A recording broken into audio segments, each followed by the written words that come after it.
అవతరించెను యాద ఋషి ధరాతలమ్మున అతని పేరుతో అయినది గిరి యాదగిరి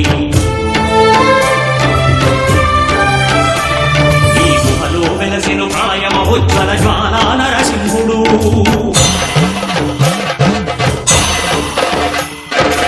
భక్తాభీష్టములన్నీ తీర్చే లక్ష్మీ నరసింహుడు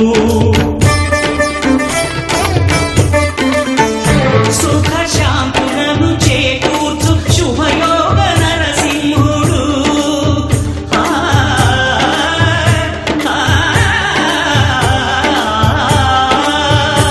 సుఖ శాంతులను చేకూర్చు శుభయోగ నరసింహుడు నమో నమః నమో నమః నమస్కరించెను నాలుగు దిక్కులు నఖముల వెలుగు మంగళహారతులిచ్చినది మహాకాల చక్రము